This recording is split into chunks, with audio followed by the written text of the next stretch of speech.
Hi అండి అందరికీ.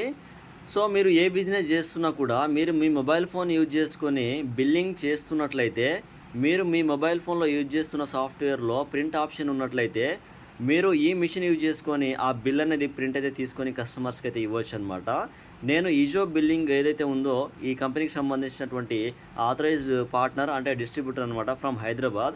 ఇక్కడ మీరు చూసినట్లయితే ఈ యొక్క ప్రింట్‌లో వ్యాపారం నుంచి నేనైతే ప్రింట్ తీశానో ఈ ఈజో బిల్లింగ్ మిషన్‌లో. ఓకేనా? సో, ఈ బిల్లింగ్ మిషన్ అనేది మనకు ఛార్జింగ్ పెట్టుకుంటే వర్క్ అవుతుంది. ఇంకా ఎటువంటి మెయింటెనెన్స్ కాస్ట్ అయితే ఉండదు. జస్ట్ పేపర్ రోల్ మాత్రమే మార్చుకోవాలి. ఓకేనా? చూడండి చాలా సింపుల్‌గా ఉంటుందనమాట. మనం పాకెట్‌లో కూడా క్యారీ చేయవచ్చు. చాలా సింపుల్‌గా ఉంటుంది. చాలా చిన్న బిల్లింగ్ మిషన్ అనమాట. సో, మీరు బిజినెస్ చేస్తున్నట్లయితే, మీరు బిజినెస్ చేస్తున్న దానికి ఏ అప్లికేషన్ యూజ్ చేస్తున్నా కూడా మొబైల్ ఫోన్ నుంచి మీరు ప్రింట్ తీసుకొని కస్టమర్స్‌కైతే ఇవ్వచ్చు. ఓకేనా? సో, దీనికి సంబంధించి మీకు పూర్తిగా తెలుసుకోవాలనుకున్నట్లయితే నాకు స్క్రీన్ మీద ఉన్న నెంబర్‌కి కాల్ ఆర్ వాట్సాప్ చేయండి. ఓకేనా? Thank you so much.